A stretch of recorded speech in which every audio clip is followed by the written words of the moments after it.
morning class. Today we are going to discuss about the anticholinergic drugs. ये आपका pharmacology का second unit का second part है. First part हम already discuss कर चुके हैं कोलिनर्जिक ड्रग्स. अगर किसी ने वो पार्ट नहीं देखा है तो पहले वो पार्ट देखिए, फिर एंटीकोलिनर्जिक वाला देखिए, बिकॉज वो कोरिलेट है एक दूसरे से. अब देखते हैं व्हाट इज एंटीकोलिनर्जिक ड्रग. हमने पढ़ा था कि कोलिनर्जिक ड्रग्स के दो रिसेप्टर्स होते हैं, आपका मस्करनिक और निकोटिनिक. मस्करनिक में M1, M2, M3, M4 and M5 तक होते हैं. M5 अभी तक M4 और M5 के बारे में ज्यादा हमारे पास डिस्कवरीज नहीं है, M3 तक है.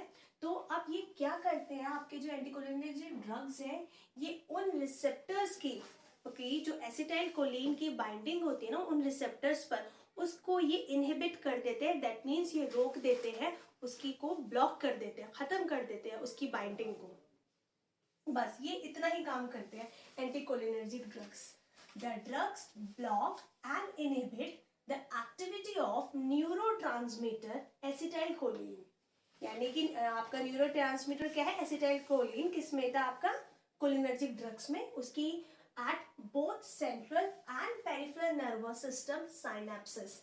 हमने पढ़ा था कि आपका ये प्री साइनेप्टिक होता है, ये आपका पोस्ट साइनेप्टिक होता है, और इसको क्या बोलते हैं हम, साइनाप्स बोलते हैं.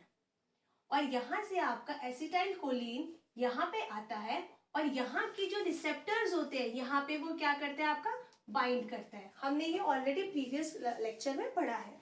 तो यहाँ पे आपके जो रिसेप्टर्स होते हैं, मस्कर्निक रिसेप्टर, उस पे ये बाइंड हो जाते हैं. ठीक है, ये यही काम करता है. और ये क्या करता है आपका cholinergic drug, parasympathetic nervous system को एक्टिवेट करता है. इट मींस ये पैरासिम्पैथेटिक नर्वस सिस्टम की एक्टिविटी को क्या कर देता है, रोक देता है. Nervous system rest and digest जो इसकी कंडीशन होती है, मैंने आपको बताया था पैरासिम्पैथेटिक नर्वस सिस्टम एक्टिवेट होती है तो क्या करते हैं हम, rest, digest, pleasure, happy happy वाली जो फीलिंग होती है उसको बोलते हैं पैरासिम्पैथेटिक नर्वस सिस्टम. अब ये जो एसिटाइल कोलिन है, जब ये साइनेप्स पे आता है और ये बाइंड होता है किस पे, रिसेप्टर्स पे. बस ये इस रिसेप्टर्स की बाइंडिंग पे क्या करते हैं, एसिटाइल कोलिन को बाइंड नहीं होने देते हैं. कौन नहीं होने देते हैं, एंटीकोलिनर्जिक ड्रग्स. That's it. इसका मैकेनिज्म ऑफ एक्शन भी यही है और इसकी डेफिनेशन भी यही है.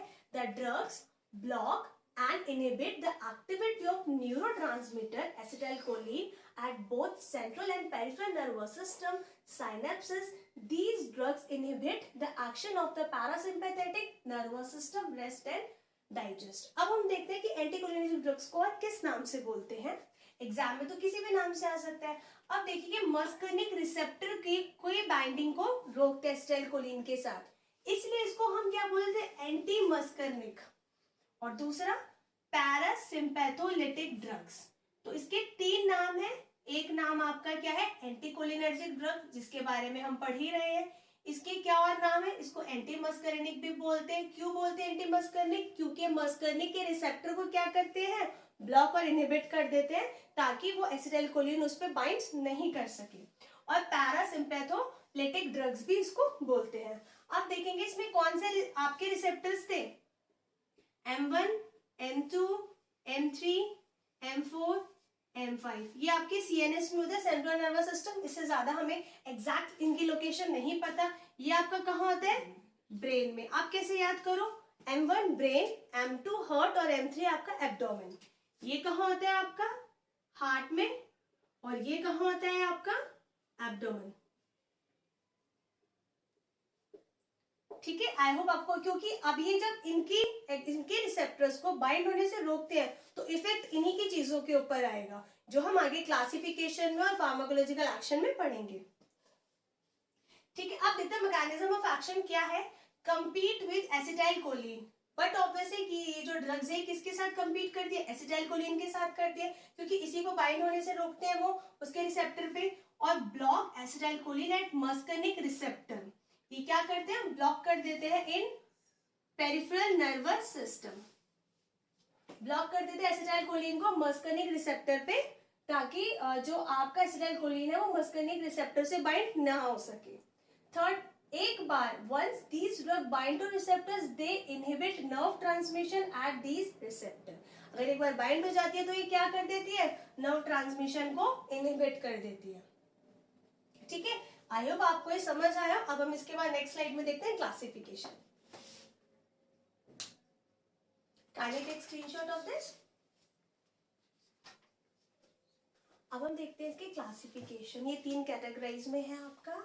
नेचुरल एल्कलॉइड्स यानी कि जो प्लांट से हमें मिलता है, एक है आपके सेमी सिंथेटिक डेरिवेटिव जो हमने क्या किया है उसके साथ सेमी सिंथेटिक डेरिवेटिव मतलब जो नेचुरली उसके डेरिवेटिव के साथ हमने अपने आप जो चीज मिक्स करके बनाया है, एंड आ जाता है एक सिंथेटिक कंपाउंड जो पूरी तरह से आपका क्या है मैन मेड है।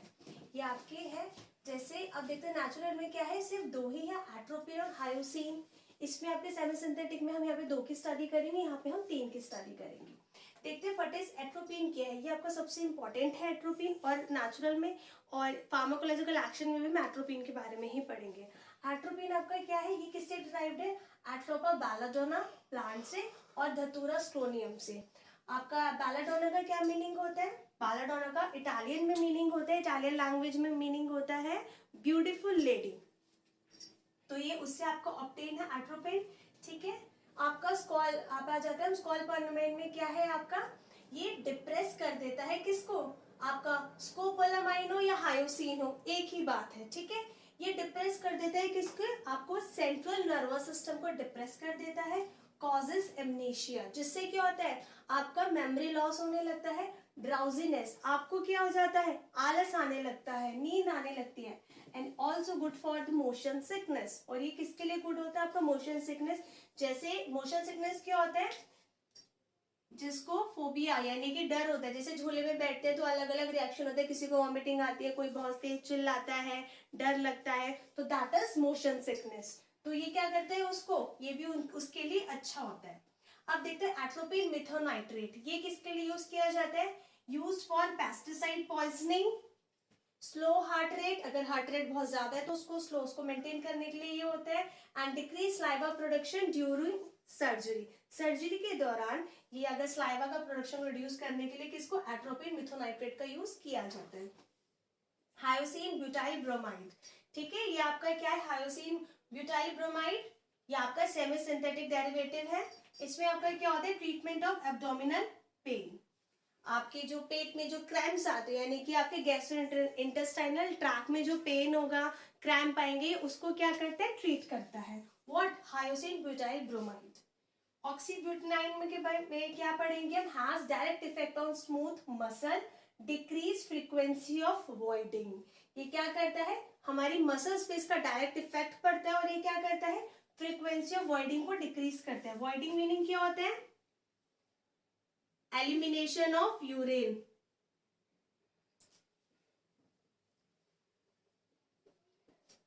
जब किसी के मतलब जैसे क्या होता है, यूरिन पास करते हुए आपको बर्निंग सेंसेशन है, इन्फ्लामेशन है, तो उस चीज के लिए क्या करता है ये, कि आपकी जो वॉइडिंग एलिमिनेशन मतलब आपको यूरिन जाने की, जो बार बार आपको यूरिन आप पास करने आप जाते हैं, उसकी फ्रीक्वेंसी को कम कर देता है। व्हाट, ऑक्सीब्यूटाइनिन। ठीक है, अब हमने इसका क्लासिफिकेशन पढ़ लिया है कि किस किस में क्लासिफाइड है, क्या यूसेज है।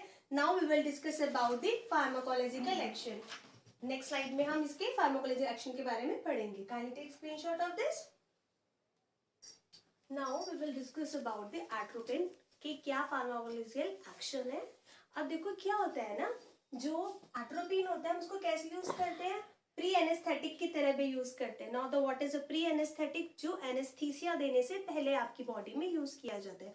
उससे क्या होता है, आपका जो सेंट्रल नर्वस सिस्टम है वो स्टिमुलेट यानी कि वो एक्टिव हो जाता है, आपका स्लाइवा का प्रोडक्शन क्या हो जाता है, डाउन हो जाता है, आपके जो मसल्स है वो रिलैक्स हो जाते हैं। तो उससे क्या हो जाता है, फिर उसके बाद आपको एनेस्थीसिया दिया जाता है, एंड देन फिर आपकी सर्जरी जो है फिर ऑपरेट की जाती है।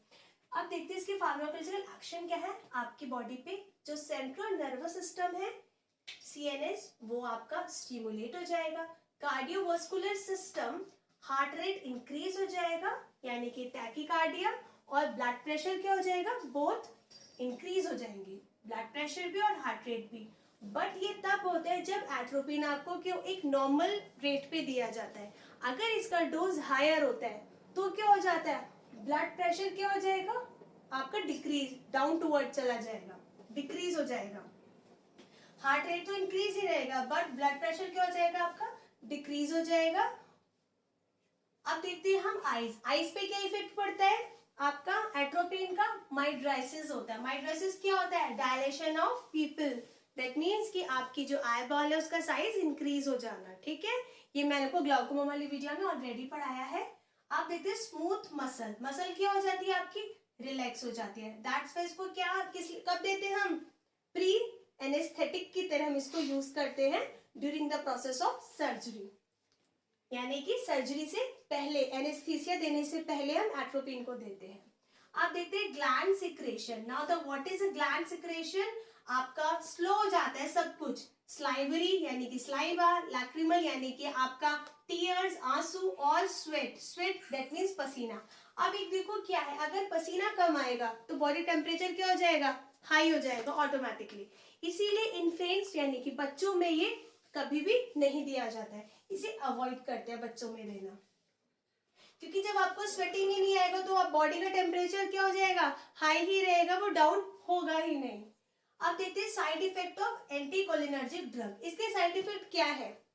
First of all dry mouth. देखिए क्या है, एंटीकोलिनर्जिक ड्रग के साइड इफेक्ट क्यों है? देखो हमने जब कोलिनर्जिक ड्रग्स में पढ़ा था तो वो पैरासिम्पैथेटिक नर्वस सिस्टम को एक्टिवेट करते हैं। अब ये क्या करते हैं? इनहिबिट कर देते हैं, यानी कि उसको स्टॉप कर देते हैं। अगर पैरासिम्पैथेटिक नर्वस सिस्टम स्टॉप हो जाएगा तो माउथ क्या हो जाएगा? ड्राई हो जाएगा, क्योंकि उसमें क्या होता है? इंक्रीज होता है आपका स्लाइवा, लैक्रिमल, और आपका क्या इंक्रीज होता है? स्लाइव, स्वेट भी। इसमें माउथ ड्राई हो जाएगा। उसमें आपका क्या होता है? जीआईटी यानी कि गैस्ट्रोइंटेस्टाइनल, वो रेस्ट एंड डाइजेस्ट वाली कंडीशन होती है, डाइजेशन उसमें अच्छा होता है। इसमें क्या हो जाएगा? कॉन्स्टिपेशन हो जाएगा। इसमें ब्लड विजन धुंधला दिखाई देगा, हार्ट रेट इंक्रीज हो जाएगा, और डिक्रीज स्वेटिंग हो जाएगी। ये इसके साइड इफेक्ट है।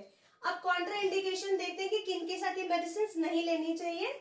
Glaucoma, urinary tract obstruction, gastrointestinal tract obstruction. Urinary tract obstruction मतलब जो आपके जेनिटल एरिया में, आपके जेनिटल एरिया में कोई इंफेक्शन है, कोई प्रॉब्लम है, उसको बोला जाता है urinary tract obstruction. GIT obstruction, hyperthyroidism यानी कि थायराइड का ज्यादा होना, and pregnancy, during the pregnancy भी अवॉइड किया जाता है। Now uses. अब इसके यूजेस क्या है? गैस्ट्रो इंटेस्टाइनल ट्रैक्ट में यूज किया जाता है, जैसे कि आपका डायरिया।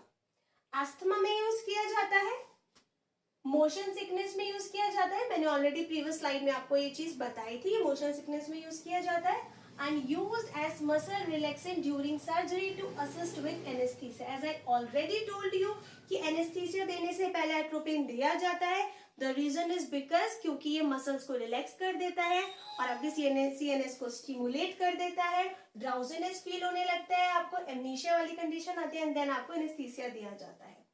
नाउ अब हम देखते हैं डोज कितना दिया जाता है। ये डोज भी आपके सिलेबस में है। हायोसिन ब्यूटाइल ब्रोमाइड यूज किया जाता है जीआई स्पैस्म में। जीआई स्पैस्म क्या होता है? आपकी वो चीज है जिससे फीसेस आपका पास होता है। 20 to 40 मिलीग्राम ओरल दिया जाता है।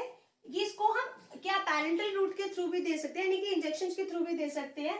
इंट्रावेनस, इंट्रामस्कुलर और सबकुटेनियस। एट्रोपिन मिथोनाइट्रेट कितना यूज किया जाता है? 2.5 to 10 मिलीग्राम ये ओरल दिया जाता है। और ये किस लिए दिया जाता है? जब एब्डोमिनल कोई पेन होता है उसके लिए। ऑक्सीब्यूटेनाइन और फ्लेवोक्सिनाइट ये किस लिए यूज किया जाता है? Smooth muscle specific to urinary bladder. आपके जेनिटल एरिया के इंफेक्शन के लिए, जैसे क्या होता है यूरिन पास करते हुए आपको इन्फ्लेमेशन, जलन महसूस होती है, उसके लिए ये चीज दी जाती है। ऑक्सीब्यूटेनाइन की डोज क्या है? 5 mg बीडी, यानी कि दिन में या तो 2 बार या दिन में 3 बार ओरल दी जाएगी।